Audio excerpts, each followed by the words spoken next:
જેણે આપ્યું નિજ જ્ઞાન, જ્ઞાન ગોવિંદ ઓળખ્યા ને ટળી ગયું દેહ અભિમાન. તત્વસાર ત્રિલોકમાન ગુરુ ગોવિંદ એક રૂપ, આદિ અંત મદ એક છે હરિ ગુરુ સંત સ્વરૂપ. હરિ ગુરુ સંત કૃપા કરે હરે સકળ સંદેહ, પરમ પુરુષ પરમાત્મા તાસો લાગે નહીં. નેહ વિના હરિ નહીં મળે ને કરીએ કોટિક ઉપાય, બીજા સાધન યાદ રે હૃદય શુદ્ધ ન થાય. જેમ જેમ જીવ છૂટવા ઉધમ કરે તેમ તેમ બમણો બંધાય, આપ બળે છૂટે નહીં ને છોડાવે સદગુરુ રાય. સદગુરુ મહારાજની જય. આજે ખાતરા મુકામે પરમ પૂજ્ય સંત શિરોમણી એવા અમારે ચંજીરામ મહારાજના ખૂબ જ લાડીલા સેવા અને પ્રેમમાં ઉમંગી એવા પ્રવીણભાઈ ને એમના બે ભાઈઓએ મળી એમના પિતાશ્રી સરદારજીના નામ સ્મરણ અર્થે અમારે મણિરામ મહારાજના અધિષ્ઠાને આવો સુંદર મહિમા યોગ પરમાત્માનું નામ લીધું લેવડાયું અને એ દિવ્ય પ્રસંગની અંદર ઉપસ્થિત વ્યાસપીઠ પર બિરાજમાન સર્વે સંત મહાપુરુષો, અતિથિ વિશેષ વડીલો, માતાઓ, બહેનો અને સ્નેહી સજ્જનો બધાએ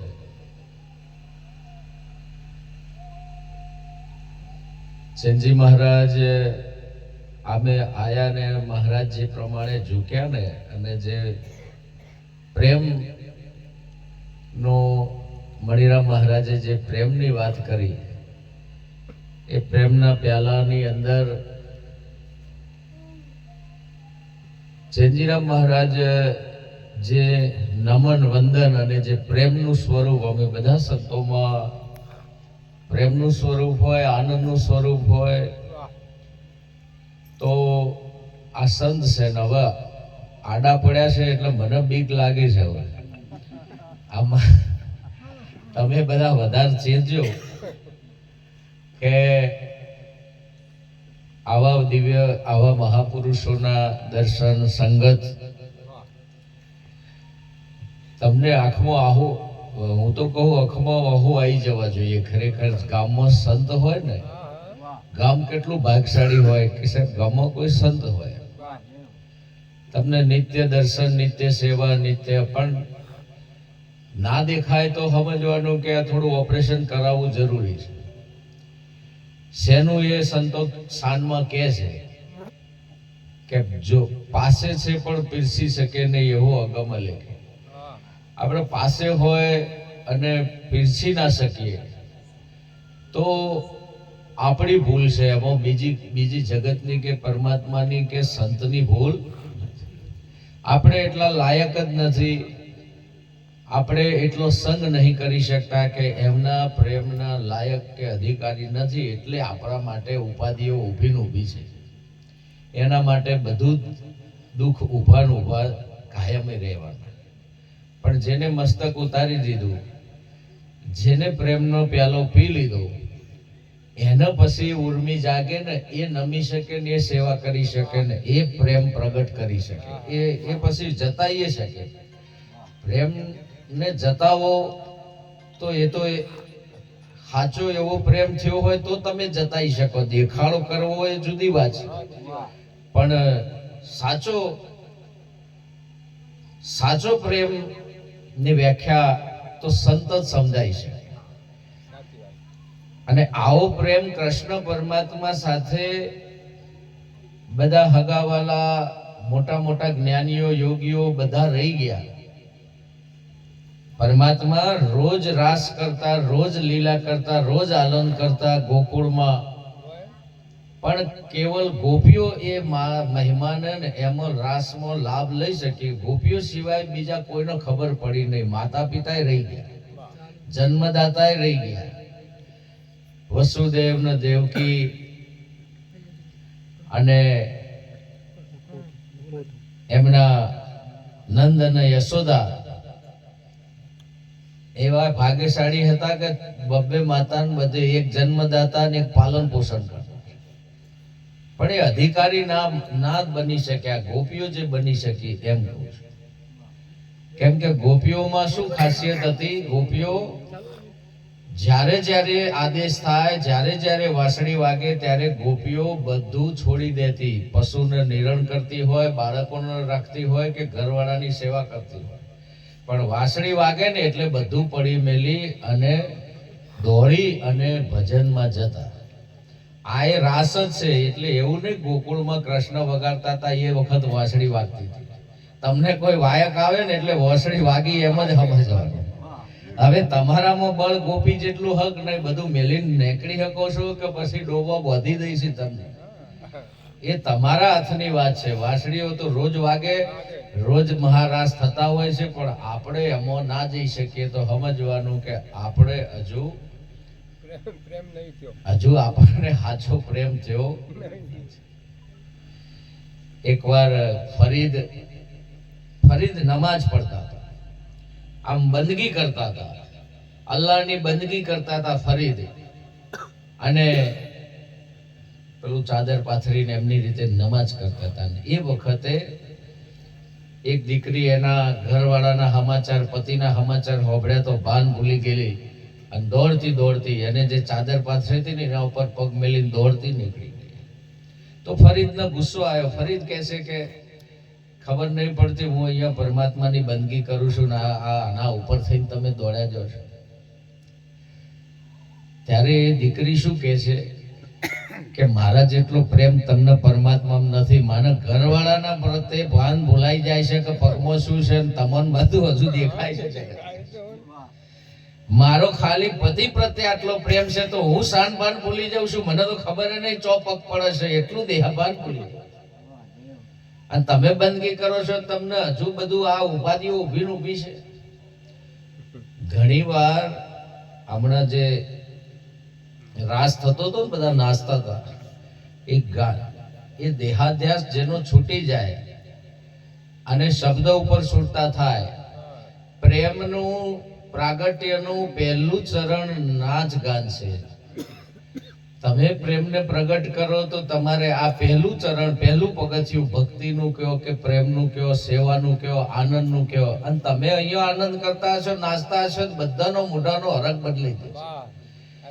તમે જોજો બધાનો આમ બધા સજાગ થઈ જશે, બધાના મુખ ઉપર. અહીંયા 2-4 જણ નાચતા હોય તો બધાને આનંદ આવે ને.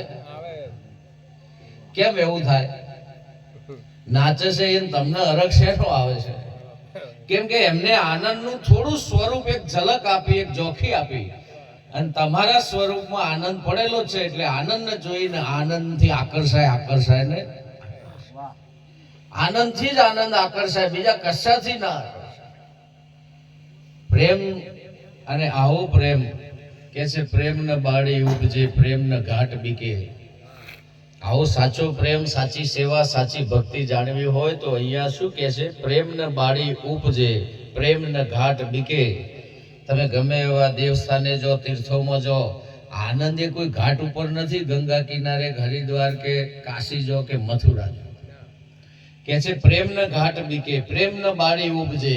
તમે આટલી બધી સંપદા ભેગી કરો, વાડીઓ બનાવો, ગાડી બંગલા, પણ તમારામાં પ્રેમ પ્રગટ ના થાય, ઉપરથી અવળું દુઃખ ઊભું થશે. એ બધું જંજાળ છે. જેટલું વધશે ને એટલું દુઃખ જ છે. તમે જોજો 2 ભેંસો હશે ત્યાં સુધી સારું છે, જો 2 ની 4 થઈ ને, લોકોને મને એમ કે તમારે શું ખાયું, તમારે પણ જેને 4 છે ને 4 નો 8 છે ને 8 નો 12 છે ને, એને પછી આનંદ ઓછો થતો જાય. બીજા જગતને એમ લાગે કે તમારે ગાડી બંગલા ધંધામાં સારું હો, પણ એનું મન જોણું છે. એના કરતા મણિરામ જેવું સારું ના કોઈ બોધ્યું ના કોઈ બંધાવું. એટલે જલ્દી જમ બને એમ મુક્ત થઈ જવામાં અને જલ્દી એ દિશામાં પગલું ભરવામાં ગોપી જઈ શકતી હતી. ગોપી તરત જતી હતી એટલે ગોપીએ પ્રેમનો લાવો લઈ લીધો. અને એટલે એમનામાં એક ગુણ હતો, સર્વ ધર્માન પરિત્યાજમ. જે ગીતામાં કૃષ્ણએ કીધું ને કે મારા માટે જે બધા ધર્મો, આમ તો તમારો ધર્મ છે, સ્ત્રી ધર્મ એ પતિની સેવા કરવી, બાળકોનું પોષણ કરવું, ગાયો ભેંસો ખેતી ધંધો, આ બધા તમારા ધર્મો છે. આ ધર્મને છોડી જ્યારે મહાધર્મ જીલો જાડેજા રાણી કહે છે ને, જ્યારે સતો ધર્મ જીલો, જ્યારે આ મહાધર્મ છે, જીવનું ઈશ્વર સાથે મિલન એ મહારાસ છે, એ મહાધર્મ છે. અને એ જીવ એકવાર ઈશ્વરમાં ભળી જાય ને પછી જીવતો ને એવો જીવ પાછો આવતો નથી. એ ઈશ્વર સ્વરૂપ થઈને પાછો પોતાનું બધું મેલીને આવે છે ત્યારે એને મેળ પડી જાય છે. ત્યારે નારદજી 2 અવતારથી ફરતા હતા, ત્યાં ફરતા ફરતા આયા કે છે ગોપીઓનો મેળ પડી ગયો, મને પ્રવેશ આપો. તો એમને અટકાયા કે તમને પ્રવેશ નહીં મળે, કે હું તો એક પલ પણ નારાયણ ભૂલતો નથી, આખી જિંદગી ભક્તિમાં કાઢી છે અને નારાયણ નારાયણ કરું છું. 2 જન્મ થઈ ગયા, 2 અવતાર લીધા, પણ કે છે હજુ તમે લાયક થયા, ભલે ભક્તિના લાયક હજુ તમે એટલા બધા ઉત્તમ અધિકારી નથી થયા. જેમ તમે સદગુરુ ચરણે ઉપદેશ લેવા જાઓ ને તો દ્વારપાલ પૂછે, અને જો તમે ત્યાં ખરા ના ઉતરો તો સાહેબ ગમે તે હક પણ ચાલતા નથી, ત્યાં કોઈ ભલામણ ચાલતી તરત પાછા મોકલી દે કે ના હમણાં તમે શાંતિ રાખો. તમારું સમર્પણ હજુ એટલું પરિપક્વ નથી, એટલું પાક્યું નથી. ભક્તિને બહુ તપાવી પડે. ભક્તિ એ એક સામાન્ય વાત નથી, એ સરળ વાત નથી. આમ સુગમ છે, આમ સહેલી છે, પણ પકાવી હોય. આ જમીનમાં તમે ધારો એવો પાક લઈ શકો. આ જમીન એ સોનું કહેવાય છે, કાચું સોનું કહેવાય. તમે ધારો એ પાક લઈ શકો, પણ ક્યારે લઈ શકો? ખેડૂતને એનું બધી ગતે ગત, રજે રજ, દેશકાળનું, સમયનું, બીજનું અનુભવ અને કેટલું બધું સમજ હોય ત્યારે એમાંથી ધાર્યું ફળ લઈ શકે. અમાર જેવા કદી અમને ખબર જ નહીં છે આમ ત્યારે શું વવાય. હમણાં અમે એક નવો તબેલાનું કોમ કરતા હતા, ચંદનજી તે મન કે પૂડા મહારાજ તમારે જોરથી ગાયો લાવો, પેલા પૂડા લાવજો અને પેલા લસકો વાઈ દેજો. પૂડા જોવા જાય તો મન કે પૂડા જોઈ જજો. મેં કીધું પૂડામાં શું જોવાનું છે એ હજુ મારી દ્રષ્ટિ ખુલી નથી. તમે નહીં માનો, હું રાત દાડો ડોક્ટર પશુપાલનના ડોક્ટરો સાથે, તમે કોહણું આવી ગયા પછીનો પૂડો લ્યો, તમે પાકડ જાડો ડોકો મોટો દેખાય, પણ કોહણું આવી ગયા પછી પૂડામાં કોઈ તત્વો રહેતા નથી. વિજ્ઞાન એવું કહે છે કે એકવાર ડોકાના બધા રસ જમીનમાંથી બધા કસ ખેંચી અને એનું ધ્યેય શું છે? ઉપર પકવવાનું છે. અને કોહણામાં દોણા આબા માંડ્યા, દોણા પાકવા માંડ્યા એટલે એને પેલા નેચાથી કહ લેવાનું છોડી દે, પછી બધો કહ એ ખેંચીને કોહણા મૂકી દે, પછી ડોકામાં કોઈ હોતું નથી. પછી એ હુકવવા માંડે. તમે પાણી મેલો તો ફેર પછી લીલો થતો, એને ધર્મ જ છોડી દીધો. હવે કહ લેવાનું છે કે એને ફળ આવી ગયું, અને ફળ આવી ગયા પછી ડોકો કાપીને નાખો ને તો સાહેબ એમાં પેલા તત્વો ખનિજ સાર નથી હોતા જેટલા લીલામાં કોહણું આયા મોર હોય છે. હવે વિચાર કરો, કોહણું આયા પછીનો ડોકો હારો, કોહણા પહેલાનો ડોકો. આપડા આ સુધી શું હતું કે આ જાડોન ભારે હ, પણ જાડોન ભારે હ મોય ખાલી પોચું જ છે. હવે જે કહ રહ હતો એ ડોકામાંથી દોણામાં જતો રહ્યો, અને દોણામાંથી હવે એને નેચેથી રસ લેવાનું છોડી દીધું. હવે આ ડોકો કોઈ કામનો. પછી તમે ગમે એટલા પૂડા ખવડાવીએ પણ ફેટ આવતા. ફેટ વાળું જયારે હતું એ કોહણું પાક્યા મોર બધા તત્વો હતા. એટલે ઘણી વાર લાગતી સામાન્ય બાબત રાત દાડો રહેવા છતાં એનું તત્વનો સાર આપણે પામી શકતા. એમ જીવનમાં એવું છે કશે ને, વિવેકાનંદ કીધું કે ઉઠો જાગો, વહેલા જાગો, ઉઠો જાગો અને ધ્યેય પ્રાપ્ત કરી લ્યો. જવાનીમાં ભક્તિ કરી લો, પછી આ ડોકો ડોકો કોહણા આવી ગયા પછી ભક્તિમાં જાહો તો સંભળાશે નહીં, બેઠું રહેવાશે નહીં, એકલા બખાડા લાગશે. જ્યારે રસકસ હોય, તમારી સમજ તીવ્ર હોય, તમે ગ્રહણ કરવાના લાયક હોય, તમે બહુ ત્યારે ભર જવાનીમાં પ્રવીણભાઈના મેં તે દાડે અમે અમદાવાદ અડાલજ હાથે જતા હતા. આટલી ઉંમર હતી તોય અમે સાથે બેઠા મહારાજને બધા એક જ ગાડીમાં હતા. મેં પ્રવીણભાઈને કીધું તમે ભાગશાળી છો, સંત તમને આટલી નાની ઉંમરે મળી ગયા, પણ અહીંથી હજુ ભજનની શરૂઆત થઈ છે. હવે મોટો પુરુષાર્થની જવાબદારી તમે લઈ લો. એવું ના સમજતા કે ઉપદેશ લઈ લીધો ને મહારાજના આશીર્વાદ પડી ગયા. એમને ઉપદેશ લીધા પછી કેટલી મહેનત કરી એ સામું જુઓ, અને એના સામું તમારી મહેનત કેટલી છે. પુરુષાર્થનું પહેલું પગથિયું છે. અમને એમના સંત માતા અમારે મહારાજના માતાજી ભજન ગાતા હતા ને, તો મને રૂવાટા ઉભા થઈ ગયા કે મહારાજે અમો ઘરવાળીમાં ભજનમાં લાવી એ મોટું કાઠામાં કાઠું, અને ઘર અને મહારાજે એમને આજે ભજન અને સેવા, એ મહારાજ જેટલી અને મહારાજથી હવાઈ સેવા કરવાના લાયક કર્યા હોય તો એ મહારાજના આશીર્વાદ, મહારાજની કૃપા છે. સંતનો સંગ આટલો રંગ લાવી શકે, જગતના બીજા રંગ આ કામ કરી શકે.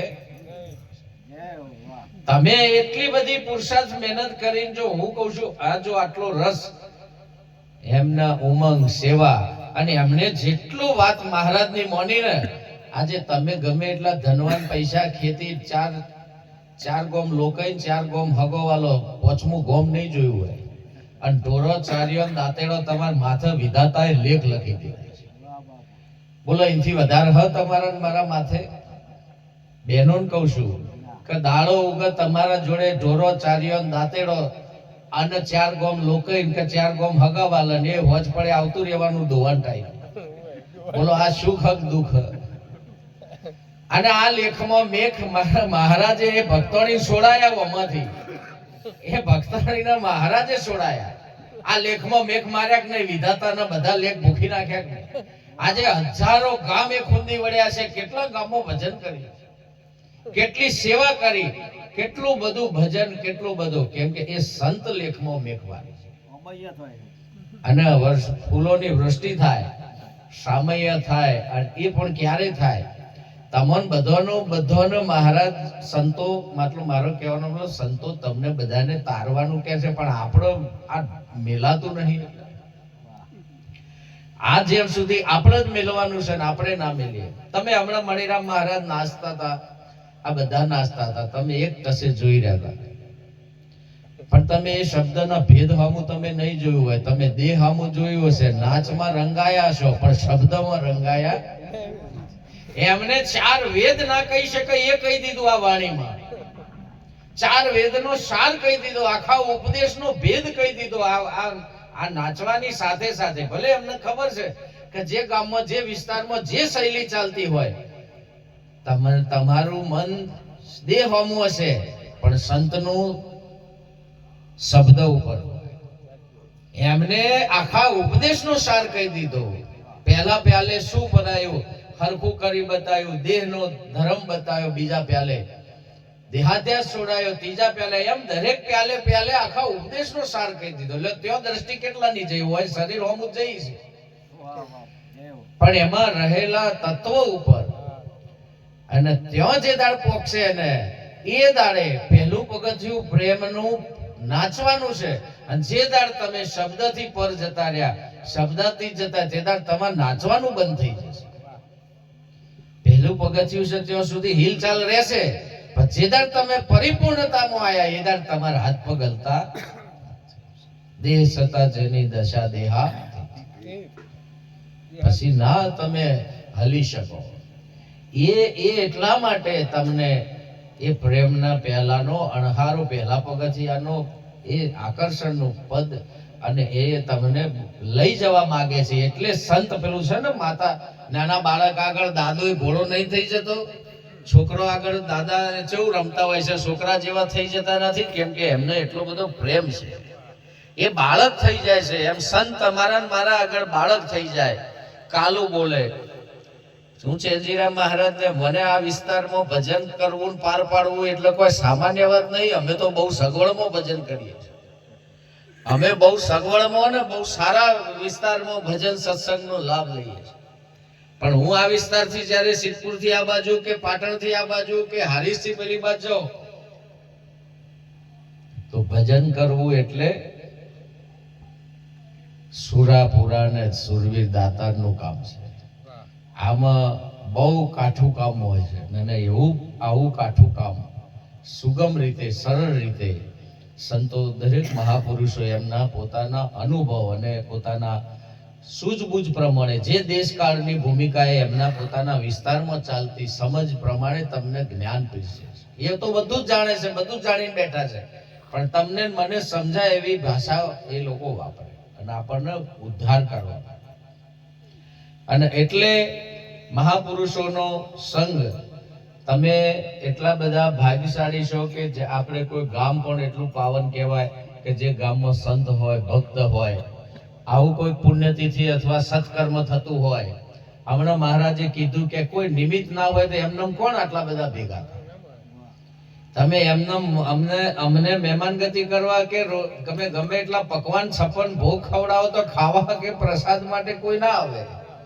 પણ જે ભજનને પારખે, ભજનને માટે પેલું તો નિમિત્ત છે આવે એટલે સેવા ભાવ, પણ જે ભજન માટે આવે છે ભજનમાં એટલી બધી તાકાત છે કે ભગવાનને આવવું પડે અને દોડીને આવવું પડે. તમારી મારી ભક્તિમાં એવી તાકાત હોવી જોઈએ. હમણાં મહારાજે કીધું કે 7 દાડા 9 દાડા ભાગવત ઉપર બોલવાનું થાય છે. મેં આખું ભાગવતનું 1 વર્ષ શ્રવણ મનન નિધિ ધ્યાસન કર્યું અને જ્યારે એનો રસ કાઢ્યો તો 12 સ્કંદમાં આપણા ગુરુનો ઉપદેશ મને સમજાયો કે પ્રથમ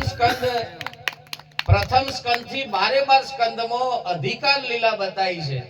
અને આપણા સંતો જે મહિમા ગાય છે એ જ વેદ વ્યાસજીએ 5000 વર્ષ પહેલા હજારો ગ્રંથોનું દોહન કર્યું, એમાંથી 4 વેદનું દોહન કર્યું, એમાંથી આ બધા કરે. આખો રૂમ ભરાય એટલા ગ્રંથો વેદ વ્યાસજીએ લખ્યા, પણ એમને આનંદ ના આવ્યો, આવો પ્રેમ ને ભક્તિ ના દેખાડી. એટલા નિરાશ થઈ ગયા કે મેં આખું જીવનમાં કેટલી મહેનત કરી, આ વાળ ધોળા થઈ ગયા, પણ એમને પોતાનો સંતોષ ના થયો કે 4 વેદ કહે છે નેતિ નેતિ, નહીં સમજાય એવું, નહીં સમજાય એવું.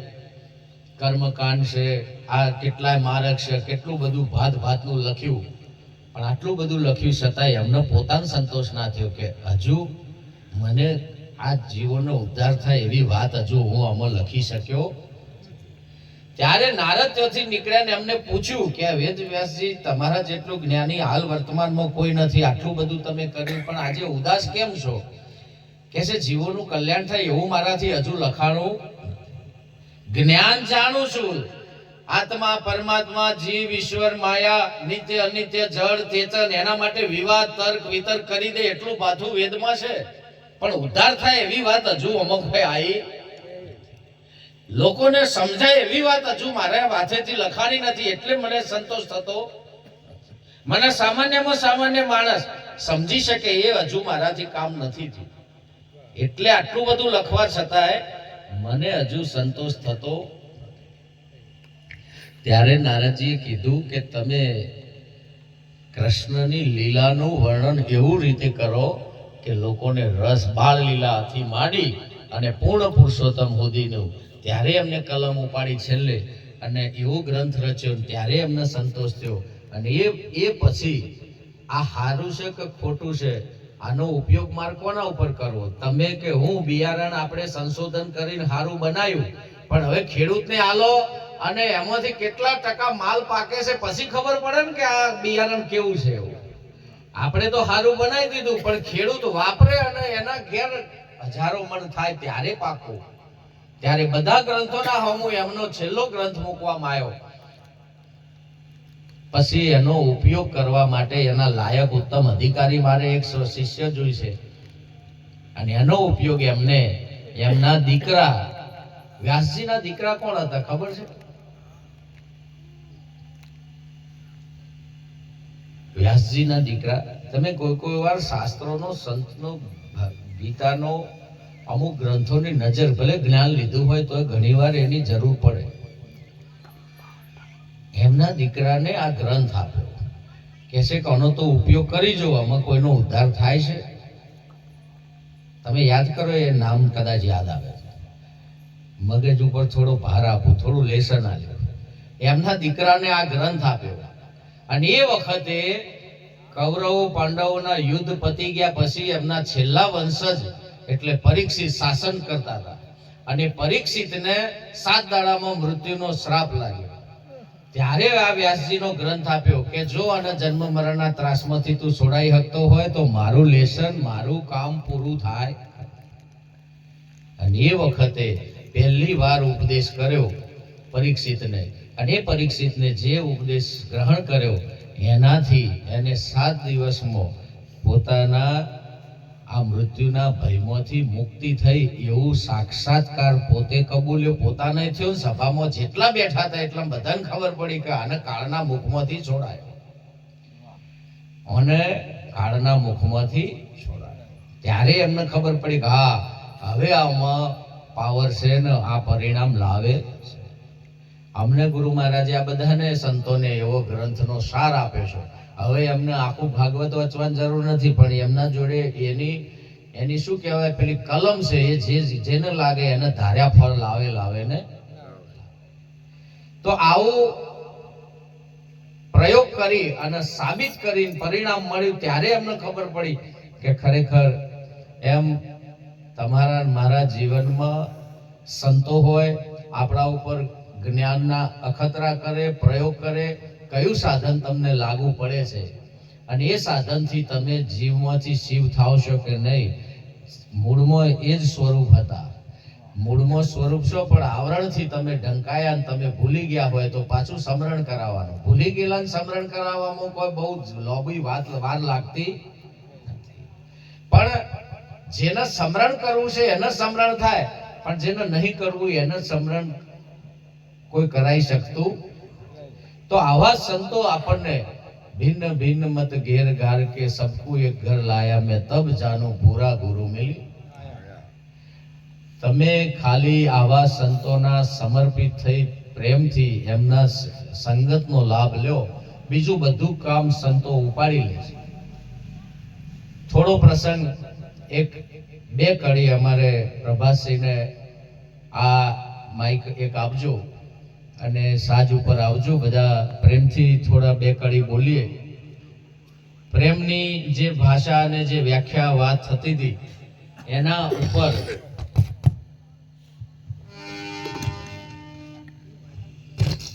તમારે જ્યારે ભક્તિની પરાકાષ્ઠા, જ્ઞાનની પરાકાષ્ઠા, એ હું ઘણીવાર મહારાજ ચંદજી મહારાજ જોઉં ને, મહારાજ કે આપણે જે રાજસ્થાન કે આ વિસ્તારમાં ભજન કરીએ,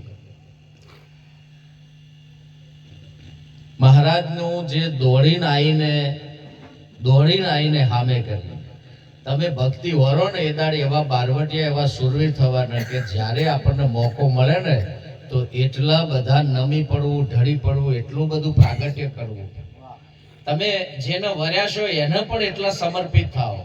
તમે ખાલી લગ્ન કર્યા હોય, પત્ની હોય, સાહેબ પતિ પ્રત્યે એટલી બધી નિષ્ઠા, એટલા બધા વચનિક રહો, એના ભાળીને મારે જેમ ભક્ત ભગવાનને ભાળીને પ્રેમ ઉપજે ને એમ તમને તમારા ઘરવાળાને જોઈને પણ સાહેબ એટલું બધું હરખ થવો જોઈએ. તમારા પતિ એને પરમાત્મા કહેવાય છે. તમે જોજો એને બીજી પદવી નથી આપી તો સમજવાનું કે આપણને જ્ઞાન થયું છે, પણ આપણે હજુ સુધી હાઈટ થયો, હજુ જોઈને એવો હરખ થતો આમ થાય ખરો. પિતા પુત્રને, પતિ પત્નીને, તમને લૌકિક વ્યવહારમાં પણ એટલી નિષ્ઠા નથી, એમ કહું છું. મારો કહેવાનો મતલબ હજુ આપણે કોઈને એટલા બધા પૂર્ણ સમર્પણ જ નથી થતા. અને એટલું બધું એક જ વસ્તુ. અને પછી જો તમે જ્યાં સુધી પૂરા ઉમટેશો ને ત્યાં સુધી હોમે ગમે એટલી આશા રાખો, હોમે પણ એવા જ હશે. તમે જેટલા છો ને એટલું જ હોમે મળશે. એ પણ હોમે એટલું બધું કોઈ ઢળી પડશે.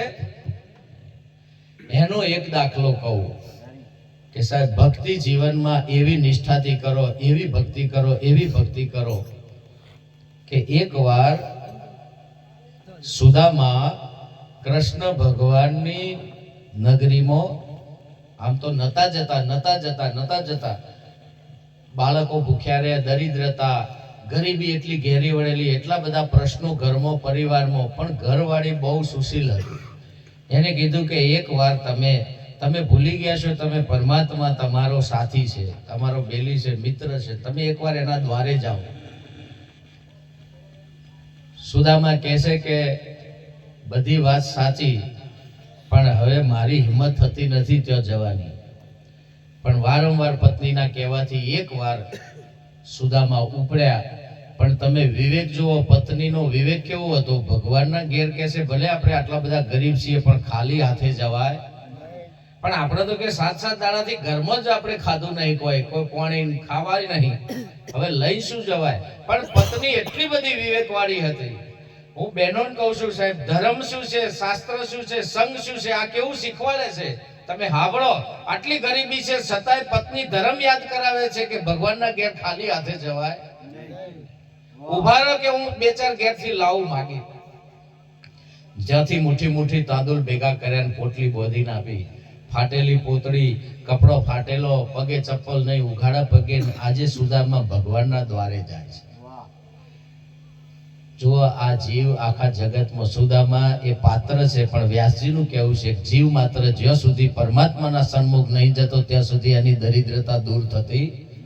કોઈ સુશીલ ધર્મપત્ની મળે, કોઈ સુશીલ ધર્મપત્ની મળે અને પતિને એમ કહે કે આપણા બધાનું હિત કલ્યાણ પરમાત્માના દેશમાં છે ને એ જ માર્ગ પકડો તમે, અને તમે જશો ને તો આખા ઘરની દરિદ્રતા દૂર થશે ને. એને ધર્મ બજાયો. અને સાહેબ, સુદામા જોડે વર્ષોની ભક્તિ હતી, વચન હતું, નિષ્ઠા હતી. આ તો ગરીબ ફાટેલા ટોટેલા લુગડાને ત્યાં જઈને બહાર જઈને જોયું તો દ્વારપાલો એ ભણતા હતા ત્યારે તો સખા હતા, આજે તો એ દ્વારકાધીશ છે કે આખી નગરીનો માલિક છે. કે દ્વારપાલને કીધું કે મારે આ બોલી ના શક્યા કે મારે મળવું છે. કે કોને મળવું છે? કહેશે હવે એને તો પેલું ભાઈબંધીમાં મિત્રો હતા એટલે કાનો કહેતા કનૈયો, પણ હવે હાલ તો કે કનૈયો કહીને શું કેવું, ખૂબ વર્ષો થઈ ગયા હતા. એટલે કે છે તમારો જે રાજા છે ને એ મારો મિત્ર છે અને એને મારે મળવું છે, તો તમે સમાચાર આપો. એટલે કે આવા તો રોજ માગણ બધા કેટલાય આવે, તમારે જે જોવે આપી દઈએ તમને, ધન સંપત્તિ કપડા, પણ એને મળી શકાય નહીં. એ તો રાજાધિરાજ દ્વારકાધીશ છે કે એને તમે નોમે લેતો આવડતું નથી, તમે મળશો કઈ રીતે? અરે એ તો સામાન્ય માણસ નથી. પણ આ આગા પાછા થતા હતા. દ્વારપાલ જવા નતા દેતા કે પૈસા જોઈએ તો આપીએ, કપડા જોઈએ તો આપીએ, ફળ ફૂલ આપીએ, પણ સાહેબ ભક્ત છે ને કોઈ દાડો ભગવાનથી સસ્તામાં રાજી થતો. તમારા દ્વારે કોઈ માગણ ભિખારી આવે સાહેબ, કઈક વસ્તુ આલો રાજી થઈને જતો રહે, સમજવાનું આ ભક્ત નથી, આ બ્રાહ્મણ નથી. જો દક્ષિણાથી રાજી થાય, પદ પ્રતિષ્ઠા કીર્તિ અને માન આલો, આસન આલો, સન્માન કરો રાજી થાય, સમજવાનું આ ભક્ત સાચો. ભગવાન સિવાય ના રાજી થાય.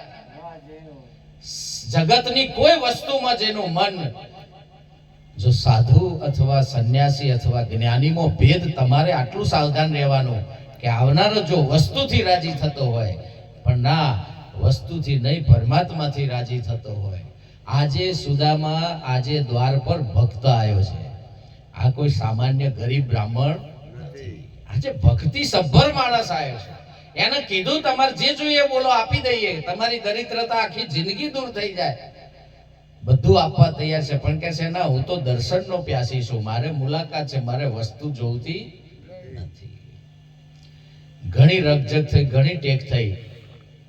સાહેબ એવી કિંમત ને એવી ભક્તિ કરજો કે ભગવાન સિવાય સસ્તામાં ક્યાંય જલ્દી વટાવતા નહીં. એ કે છે એકવાર સમાચાર તો આપો, ના પાડશે તો હું પાછો જતો રહીશ. આજે એની ભક્તિ દાવ ઉપર લાગી છે કે શું થશે આજે, મારા વચનનું શું થાય છે, આજે મારી એ કસોટી થાય છે કે ખાલી સમાચાર તો આપો. આજે કે કોણ છો તમે, તમારું નામ બોલો, હેડો સમાચાર આપીએ. કહેજો કે સુદામા આવ્યો છે. અને આ નામ લઈ જો નામની કમાઈ કેવી છે સાહેબ, તમારું નામ પડે ને એમ કમાઈ આવી કરજો સાહેબ. કોઈ ગમે તે, અમારે એકવાર મહારાજનો ફોન આવ્યો, એમનું નામ પડે ને એ કે મહારાજ આ વ્યક્તિને 10 બોટલ બ્લડ જોઈએ છે, ગમે તે સગવડ કરો. એ વ્યક્તિને અમે નથી ઓળખતા, પણ મહારાજનો ફોન છે ને એટલે સાહેબ એને અડધી રાતે 2 વાગે 10 બોટલ જોવો તો હાલવી પડે. આ ફોન નથી, મહારાજ પોતાના માટે નથી માંગ્યું કશું. ઘણી વાર કોઈ સંતનો ફોન આવી જાય, આદેશ થઈ જાય, તમારે એ વચન ઉપર તમારે ખરા ઉતરવા. અમે ઘણી વાર અમારે એવી કસોટીમાં આવે, એકવાર આવા કોઈ પણ પ્રસંગ બને, સેવા બને તો સાહેબ ગુરુનો આદેશ હોય ને એ દાડે તમારે વેચાઈ જવું પડે ને તો વેચાઈ જજો, પણ વચન પૂરું કરજો સાહેબ. પછી જુઓ ભક્તિ કેવી પોગળે છે. એક વાર વેચાઈ જવું પડે તો એ વેચાઈ જવાનું સાહેબ, પણ વચન પૂરું કરવું. આજે સુદામાને કીધું ખાલી મારું નામ તો લેજો, પોકાળો ખરા ત્યાં સુધી. અને સિપાહીને થોડી દયા આવી, સિપાહી ધીમે ધીમે 1 દ્વાર 2 દ્વાર બધા દ્વાર વટાવતો છેક અંગત ઉપશયન ખંડમાં વિશ્રામ કરતા હતા અષ્ટપટરાણીઓ. અને નમન કરી એમની રીત પ્રીત પ્રમાણે જઈને કહ્યું, આદેશ કર્યો કે બોલો શું હતું? કે છે મહારાજ કોઈ ગરીબ બ્રાહ્મણ છે ને આવી ઓળખાણ આપી અને એનું એ તમને મળવા માંગે છે. કે શું નામ છે? કે સુદામા. બોલો સુદામા કહેતો તો કૃષ્ણ પલંગમાંથી ઉછળ્યા.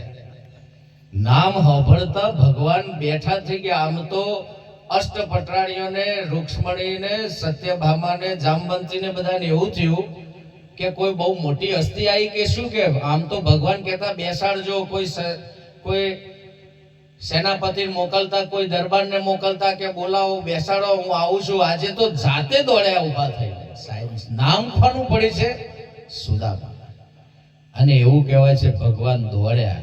મને એ દ્રશ્ય એટલે યાદ આવ્યું કે મહારાજની જે પ્રથા છે, મહારાજની જે પરંપરા છે, મહારાજનું જે પ્રેમ છે સાહેબ, ભક્તનું નામ પડે તો જોપે આવે, ગેટે આવે. આ શીખવા જેવું છે. પ્રેમનું પ્રાગટ્ય ક્યારે થાય?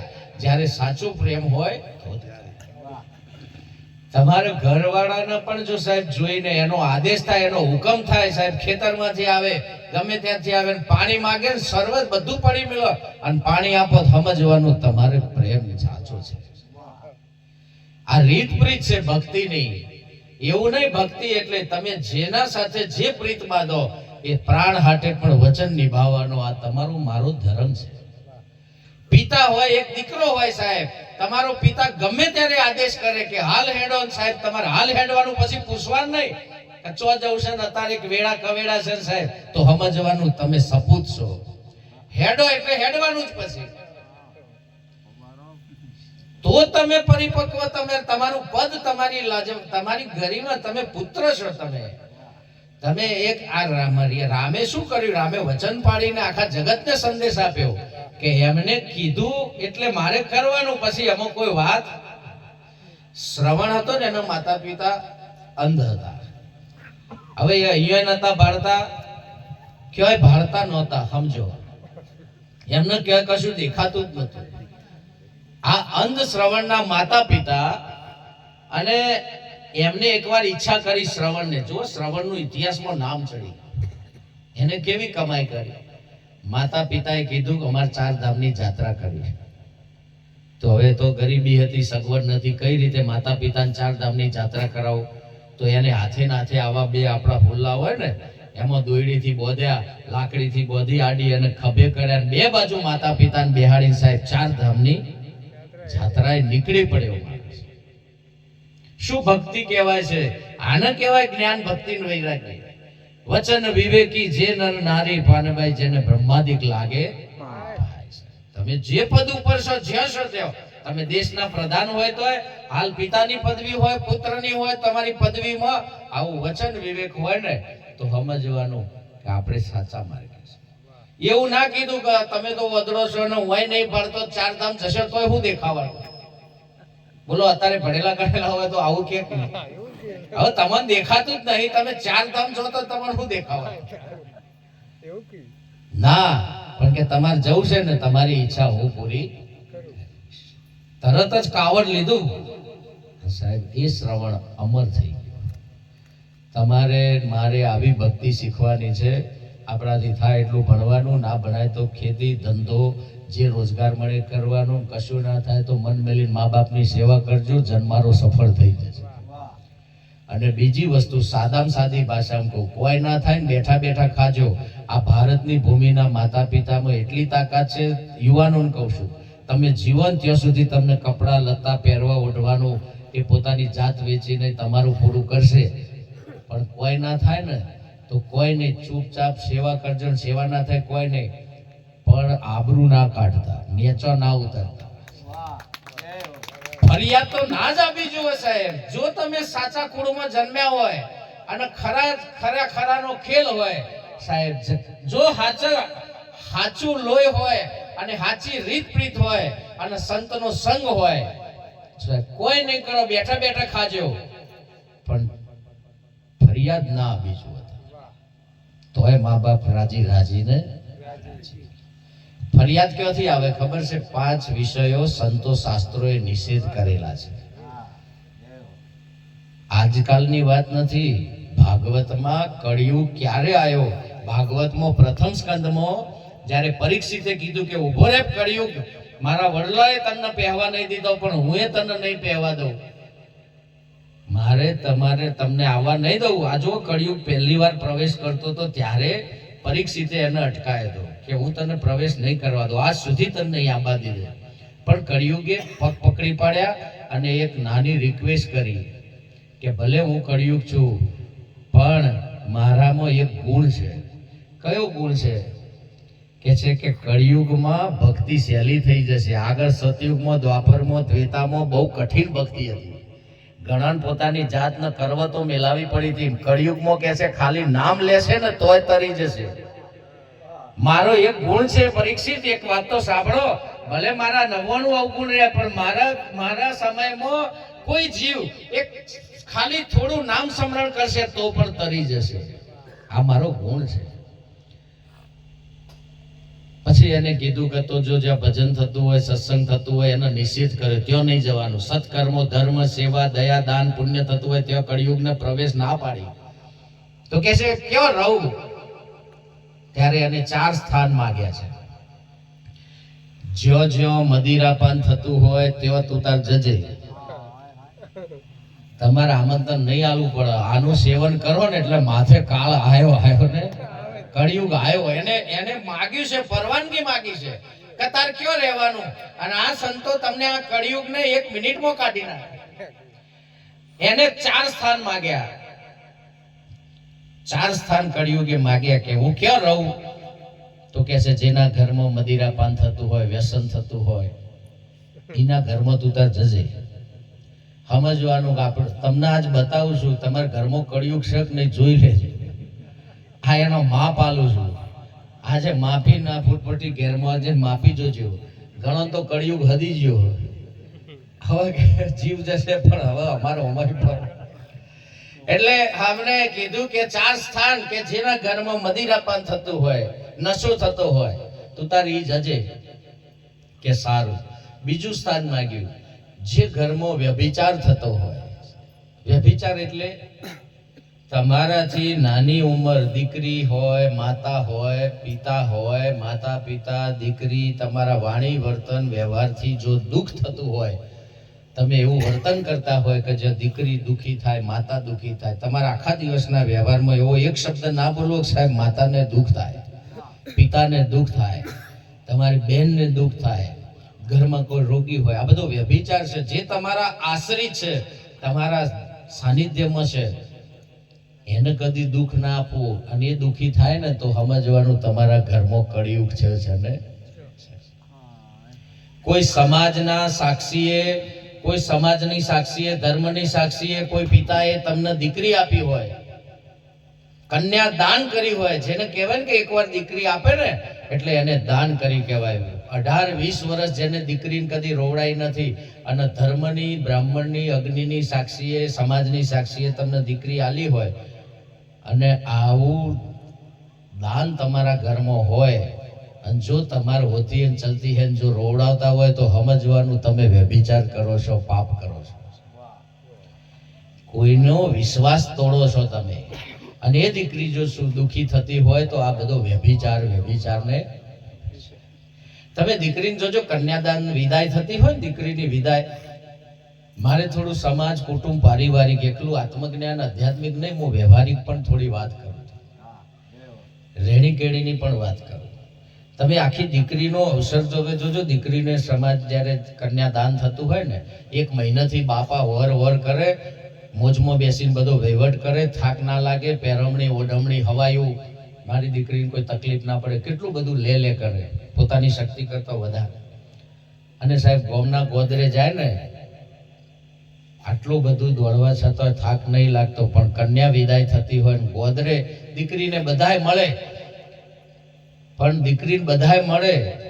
દીકરીને સંતોષ નહીં થતો. મારે હવે મારા બાપને મળવું છે એકવાર. આજ સુધી મેં બાપને, હવે હું બાપને કાયમ માટે વિદાય થઉં છું કે છે. આજથી મારું દાન આપી દીધું છે, હવે મારો હક અધિકાર ઉપડી ગયો આ ઘરથી.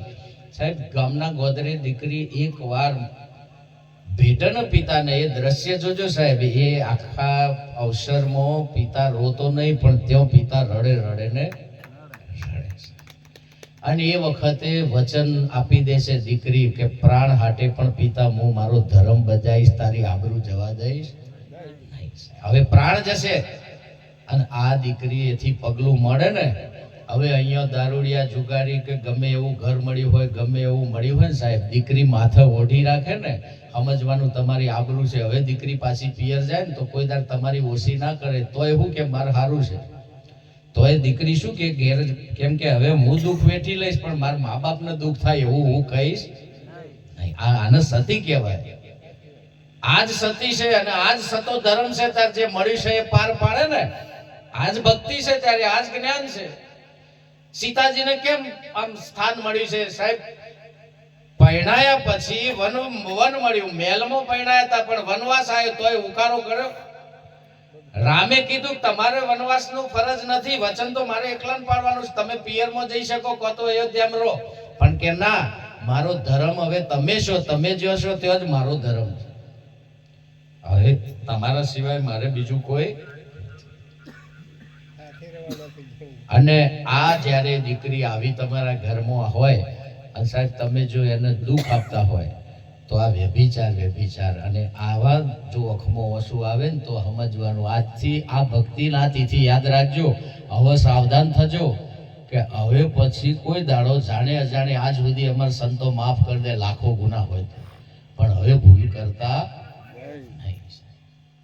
આ તો રતન છે, કોઈનો કાળજાનો કટકો છે અને તમને આપ્યું છે. તમને સમાજની સાક્ષી તો એનો વિવેકથી મર્યાદા રાખી અને ધર્મ બજાવજો. તો આ જે ભક્તિનો બીજો માર્ગ કીધો, વ્યભિચાર થતો હોય તો 2 જગ્યાએ કળિયુગ. ત્રીજું સ્થાન, જે ઘરમાં છળ કપટ હોય, હક અધિકાર વગરનું લાવતો હોય ઘરમાં, ઘરના કોઈ પણ આવક તમારી હક અધિકાર વગરની આવતી હોય, પુરુષાર્થ વગરની, પરસેવા વગરની, ખબર ના હોય, છેતરીને છળ કપટ કરીને ધન ભેગું કરતા હોય તો સમજવાનું તમારા ઘરમાં કળિયુગ આયો ને. તમે કોઈને દગો, કોઈનો વિશ્વાસઘાત કરી અને ધન કમાતા હોય ને તો તમે કળિયુગને પાપ જ વળી રહ્યા છો. અને ચોથું સ્થાન કીધું ને કે દગોને પ્રપંચ દિલમાં ન ધરે, એવા સાચા રે સંતોને માથે ભક્તિ કેરો. દગોન પ્રપંચ તો ખપુચું જળ મૂળમાંથી મારો સંત કાઢી નાખે છે, મૂળિયો ઉખેડ નાખે, પછી અંકુર જ ના થાય. એવી અગ્નિ છે એના જોડે, એવી જ્ઞાનની અગ્નિ છે કે તમારા બધું બારણ ખાક કરી દે. દગોને પ્રપંચ દિલમાં ન ધરે, એવા સાચા રે સંતોને માથે ભક્તિ કેરો.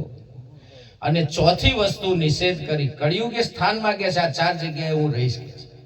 ચોથી વસ્તુ કીધી, જે ઘરમાં મરેલું મારેલું માંસાહાર ખવાતું હોય, મરેલો જનાવર લોકો ગોમબાર નાખ્યા હોય અને મરેલો જનાવર લાઈન જો કદાચ ખાતા હોય અને ચૂલે જ મળીને ખાતા હોય તો બોલો આ હાલના પેલા કોઈ પિક્ચરમાં દેખાય રાક્ષસ નહીં, આ બધા આ રાક્ષસ જ કહેવાય. હવે ભગવાને કેવો અવતાર આલ્યો છે, કેવું પવિત્ર આહાર વિચાર હોય અને આપણે શું કરતા હોય. હમણાં એટલે કહ્યું તું, હમણાં પ્રભાતસિંહે ભજનમાં ગાયું તું કે આવું જાણે અજાણે હું તો નરકમાં હતો કે છે ધનગુરુ દાતા મારા સદગુરુ કે મને ડૂબતો બચાયો કે છે આવા નરકમાંથી કાઢ્યો. આપણે ભજનમાં ગાતા હતા ને, હું તો ક્યાંનો ક્યાં જતો હતો ને કેવા માર્ગે ચડી ગયો હતો, પણ મારા સદગુરુ સંત મળ્યા કે આ 5 પાપ જે કળિયુગને નિષેધ કરેલા છે એ બંધ કરાયા, મને પ્રતિજ્ઞા આપી, શીલવંત બનાવ્યો, પવિત્ર બનાવ્યો, અને આજે ડૂબતો લિયો બચાય અને આજે મારા હાથમાં કરતા લાઈ ભજન આવ્યું. આજે રામનું નામ આ મુખે આવ્યું છે. કેવું ખાતા હતા, કેવું જોતા હતા, પાપમાંથી નરકમાંથી છોડાઈને આજે ક્યાં લાવી. હવે એને કહે છે કે પંડના હવે તો ખાલ પડાવું કે બધું ભૂમિદાન અન્નદાન કેટલું આપું તો એ કહે છે મારા ગુરુના તોલે એનું ઋણ કદી હું ઉતારી શકું નહીં. કેવા નરકમાંથી તમને સ્વર્ગમાં લાઈન મૂક્યા, વિચાર તો કરો. આજે જગત તમને વંદન કરે છે, તમે વચન હોરી હોય અને સંતનું શરણું લીધું હોય તો સાહેબ આખું ગામ હગા વાલા બધાય શું કહે છે, તમે તાર દીકરીનો ધનનો પૈસાનો કોઈ પણ વ્યવહાર કરો એ માણસ ભક્ત છે, કદી બોલીને બીજું બોલશે. સાહેબ જગત તમારું સાક્ષી થાય. આ ગુરુ મહારાજની કૃપા હોય, અને એટલે કે છે કૃપા હોય મારા ગુરુદેવની તો ભક્તિમાં આવે રંગ. તો આવું જે સંત કામ કરી દે આપણા માટે મોટું કામ કહેવાય. આ આજકાલની વાત નથી, આ નિરાંતના દેશની આદિ અનાદિથી સત્ય એક જ છે, બધાને એક જ માર્ગ આપેલો છે ને એ જ માર્ગે એ જ નિયમો છે. એ વખતે આ થોડી ભાષા હતી, વૈદિક ભાષા હતી. આ કળિયુગના 5 સ્થાને એમને માગ્યા, દારૂ, જુગાર, ચોરી, જ્વારી, મોસાહાર, આ 5 નિષેધ કર્યા સંતો શાસ્ત્રોએ, સમાજ બધે ના પાડ્યા. અને એ પણ આ કરવાથી તમારા ઘરમાં કળિયુગ આવે ને, અને સતયુગ લાવવો હોય તો વાર લાગે. આ પોચ બંધ કરો તો હાલ સતયુગ જ છે. આ ના કરવાનું બંધ કરો તો તમારે હાલ સતયુગ છે. આખા ઘરનો એક રાગ થઈ જાય, રાગ દેશ જાય, ભક્તિ તમારે ભજન, આ બધું જીવન પલટાઈ જાય. કે છે ને સંતના પગલા જે થાય ત્યાં તો આનંદ આનંદ. ભૂતડા ત્યાંથી ભાગી જાય. ભૂત એટલે હું કોઈને જોયું ભૂત કે હોબળી છે? હું તમને જીવતા જાગતા ફરતો ભૂત બતાવું. આ 5 કર્મો કરતા હોય ને આ બધા ભૂત જ છે. પાપ જો પાપ કરે, છલ કપટ કરે, ખોટા માર્ગે કમાઈને ખોટા માર્ગમાં વાપરે, બોલો આ બધો ભૂત જ કહેવાય. ઘણા હાલ વ્યભિચાર કરે, પાપ કરે, જુગાર કરે, છલ કપટ કરે, ખોટા માર્ગે કમાય અને ખોટા માર્ગે વાપરે, આ બધા ભૂત છે, પાપી છે બધા. અને ખોટા માર્ગે કમાય અને હારા માર્ગે વાપરે. ઘણા તમે જો ખોટા માર્ગે કમાય પણ એમાંથી દાન ધર્મ પુણ્ય કરે, તો આ બધા જીવ દશામાં ખરડાયેલા છે. પણ નીતિ ધર્મથી કમાય, ધર્મની મર્યાદા સંત શાસ્ત્રના વચનમાં રહીને અને કમાય અને સાહેબ પરમાર્થમાં વાપરે, તો આ સમજવાનું ભક્ત છે. અને આવા ભક્તોનો સંગ કરવો, એની આવકમાં પણ પવિત્રતા હોય અને જાય હારા માર્ગે, આવે પણ સારા માર્ગે અને વપરાય પણ સારા માર્ગે. તો તમને આના બધી પાવનતા કોણ આપે? મારો સદગુરુ તમને પાવન કરે. આ જગતમાં બીજું કોઈ તમને પાવન કરી શકે એવું નથી. આનો અંત આવે એવો નથી. સત્સંગ અનંત છે, પણ સમયની મર્યાદા. આગળ બધા સંતોનો થોડો લાભ લઈશું. આ તો જેટલું તમે આનો વિસ્તારો કરો એટલું વાત અને સત્સંગ ભજન ચાલ્યા જ કરે, અનંત છે. મહારાજે કીધું ને 7 દાડા ભાગવત તમે હરિદ્વાર આવો. હરિદ્વારનો અમે પ્રયોગ એટલે કર્યો હતો કે ઘણીવાર ગામમાં મહેલામાં ભજન હોય તો બધા એમ સમજતા કે આ તો નિરોધનું છે, ખાલી નિરોધમાં જ આવે, બીજા કોઈ આવે હાલે. તમે જોજો ગામમાં ભજન હોય તો ખાલી ભક્તો જ આવશે, નવા કોઈ આવશે. પણ હવે એક પ્રયોગ કર્યો તો ભાગવતનું માધ્યમ. ભાગવતના 12 સ્કંદમાં પ્રથમ સ્કંદે અધિકાર લીલા છે. અધિકારી કોને કહેવાય? જેને ખબર પડે કે આ કાયા કાયમ નથી રહેવાની, આના માથે કાળ સહજ. આ પરીક્ષિતને ખબર પડી એટલે પ્રથમ સ્કંદમાં અધિકાર લીલા. જેને ખબર છે અને જેને ખબર નહીં, આ બધા જીવ છે. અને ઘણા દેહના જ હાચો મળે છે, દેહના સુખને ઇન્દ્રિયોના સુખને હાચો મળે છે. આ બધા જીવ છે. અને જે દાડા લાયક થાય અને આ સંગ કરે અને સંતોના સંગમાં વિવેકથી ચાલે, અને એ દાડ અધિકારી લીલા પહેલો સ્કંદ છે. અધિકારી થયા પછી ઉત્તમ સદગુરુનું સાનિધ્ય છે એવું બીજા સ્કંદમાં. હવે પરીક્ષિત લાયક તો થયો કે હું આ અંધશ્રદ્ધામાં કે અનઅધિકારી છું, બરાબર, પણ મારે આમાંથી છૂટવું હોય તો મારે કોનું શરણું લેવું, મારે ગુરુ કોને, ગુરુ કેવા હોય, ગુરુની વ્યાખ્યા એ બીજા સ્કંદમાં આપી છે કે સદગુરુ કેવો હોય, સંત કેવો હોય ને એની પારખ કઈ રીતે થાય.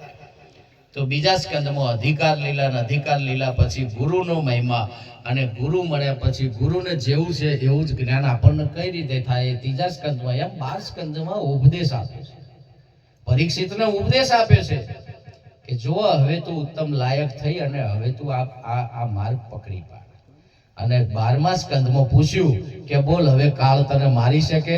એ જ મારો સદગુરુ પૂછે છે હવે તારે જન્મ મરણ છે, હવે તારે તક્ષક આવે તો તને કહેડે કે ના કહેડે, મરે કે ના મરે, કેમ કે દેહ એ હું નથી, દેહથી કંઈક અલગ છું. આ જે કંઈ પણ સંશયો હતા એ જ નિવૃત્ત થયા. ત્યારે પરીક્ષિતને બધું સમાધાન અને પછી એ મોક્ષ.